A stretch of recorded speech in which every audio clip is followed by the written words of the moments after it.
Actu Debout, prenez votre temps et abonnez-vous à la chaîne, cela nous aide beaucoup et nous encourage à continuer à faire du bon contenu. Si vous aimez la vidéo, DONNEZNOUS un pouce en l'aimant, merci et profitez du reste de la vidéo. L'acteur qui apprécie, parce que ce n'est pas complètement ce que pense le nombre de personnes. Hein. Et aussi, il y a un fait d'actualité qui est survenu la dernière fois et qui a fait rayonner le nom du Togo un peu partout, mais pas vraiment en bien. Il s'agit de l'agression dont a été victime le député sénégalais Guy Marius Sagna. Comment est-ce que vous avez accueilli cette nouvelle?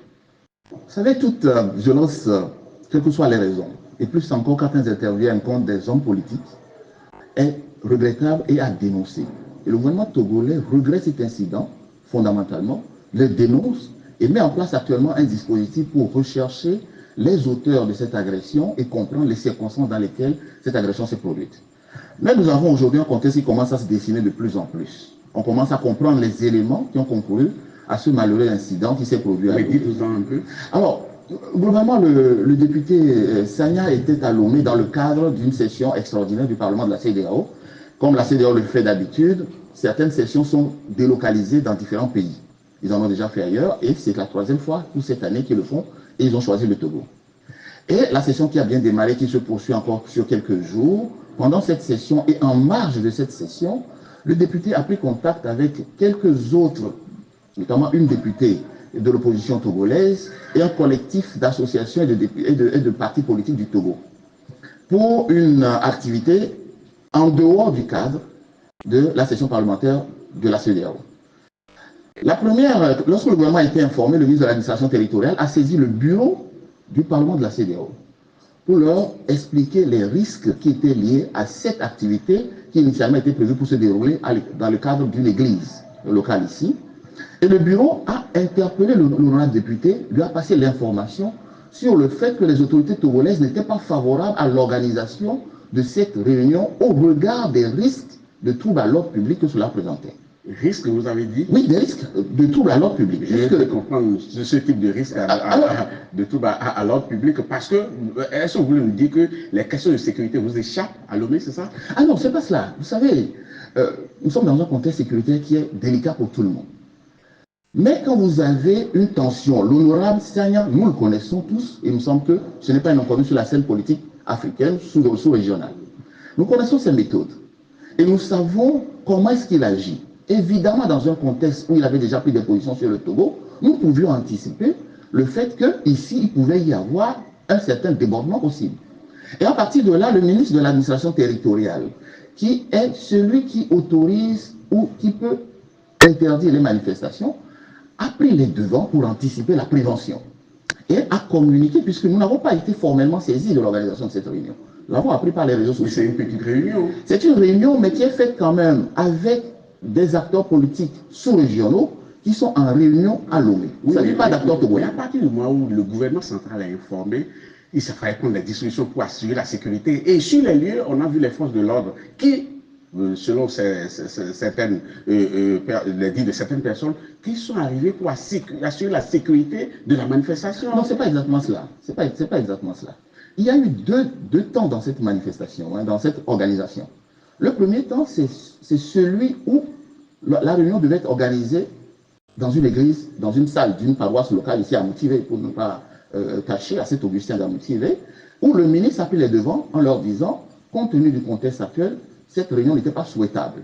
Et en a informé le bureau du Parlement de la CEDEAO. Le bureau a interpellé l'honorable député et lui a fait part de l'interdiction de cette réunion par les autorités togolaises. L'interdiction, vous avez dit? L'interdiction de la réunion par les autorités togolaises. Et l'église en question également leur a demandé donc à refuser de prêter leurs locaux. Deuxième temps de la manifestation, et cette fois-ci, le gouvernement n'a pas été informé, ils ont délocalisé la manifestation au siège du parti politique. Alors il faut rappeler qu'au Togo, nous avons un vieux débat sur le statut des sièges des partis politiques. Rappelez-vous, 2017-2018, à l'occasion des réunions que nous avions connues, notamment par des partis qui étaient assez actifs à l'époque sur le terrain, la question c'était de savoir s'il y avait une franchise sur les sièges des partis politiques pour ce qui concerne la sécurité ou non. Les différents débats ont amené aujourd'hui, et quand vous prenez les partis d'opposition considèrent que les sièges des partis politiques ont une franchise sécuritaire. C'est-à-dire qu'en gros, aucune force de défense et de sécurité n'a le droit de pénétrer sur le siège d'un parti politique. Si vous ne permettez pas, vous me comprendrez. Sans avoir été formellement invité par les responsables du parti politique. Ça veut dire que quand une organisation politique mène des activités à l'intérieur de ses propres locaux, évidemment, s'il n'invite pas la sécurité, il ne souhaite pas la sécurité, pour ne serait-ce que faire de la prévention autour de leur bâtiment ou intervenir en cas de trouble, ils assument par eux-mêmes la responsabilité de leur sécurité. Et c'est ce qu'ils ont fait, puisqu'il semble qu'ils auraient dû eux-mêmes organiser leur petit service d'ordre. Et donc, dans ces conditions... Que faisaient les forces de l'ordre qui étaient présentes sur les lieux? Non, les forces de l'ordre n'étaient pas présentes sur les lieux. Les forces de l'ordre n'étaient pas... Les forces de l'ordre... Et ont même échangé avec les organisateurs. Les forces de l'ordre n'étaient pas présentes sur les lieux de la manifestation. Cette manifestation a été organisée par un parti politique dans ses locaux qui a fait appel au public à partir des médias sociaux. Ça veut dire que techniquement, quand vous faites dans vos locaux une réunion, vous invitez des personnalités qui sont connues sur un listing ou des gens connus. Mais si vous ouvrez à tout le service, à tout le public, sans faire de filtrage, sans vous assurer qui pénètre vos locaux, évidemment, vous avez pris des risques importants. Et ça, même si on dénonce l'événement, il faut interpeller la responsabilité des organisateurs. Mais au moment où les agresseurs sont arrivés, les forces de l'ordre les ont vus. Non, les agresseurs ne sont pas arrivés, attention.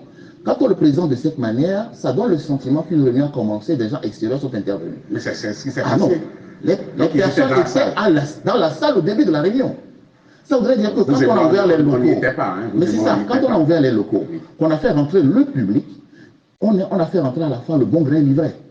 C'est-à-dire que vous avez à la fois ceux qui étaient venus pour écouter un parterre de personnalités, et vous avez certainement cette infiltration qui a été faite par des personnes que nous sommes en train de rechercher actuellement.